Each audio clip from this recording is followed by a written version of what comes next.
ఆశ అంటే ఏంటి? దేవునికి సంబంధించినటువంటి వాటి మీద దృష్టి పెట్టుకొని ఇవి కావాలి అని మనం కోరుకోవడం ఆశ అవుతది. దురాశ అనగా మీరు మీ తండ్రి యొక్క అపవాది సంబంధులు, మీ తండ్రి దురాశలు. అంటే లోకానికి సంబంధించింది ఏమవుతది? దురాశ అవుతది. దేవునికి సంబంధించింది కాకుండా ఉన్న ప్రతిది కూడా దురాశ అవుతది. అపవాది కలిగించేవి ఇవన్నీ గూడా. మనుషులందరిని ఏం చేస్తాడయ్యా ఈ అపవాది అంటే ట్రాక్ మొత్తం తప్పిచ్చేసాడండి. యేసుక్రీస్తు వారిని కూడా మనం చూస్తాం. కొండ మీదకి తీసుకెళ్ళిపోయి ఒక్క నిమిషంలో అవన్నీ చూపించేసి ఇయన్నీ నీకు ఇచ్చేస్తా అంటున్నాడు. అది చూడండి. అంటే ఏంటి? దురాశ కల్పిస్తున్నాడు. అది దురాశ అని తెలియనివ్వకుండా ఏం చేస్తున్నాడు? అది ఆశ.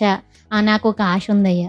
ఇంతకీ ఫస్ట్ మనం ఆలోచన చేసుకోవాలి. ఒక కోరిక మనకొచ్చినా, లేదంటే ఒకటి కొనాలనిపించినా, లేదు అనంటే ఏదైనా ఒక పని చేయాలనిపించినా, లేదు అనంటే గనక ఏదైనా గానీ వెంటనే మనకొచ్చే ఆలోచన ఎలా ఉండాలయ్యా అంటే ఇది ఆశ, దురాశ. ఏమైందండి ఇప్పుడు లోకానికి సంబంధించిందే దురాశ.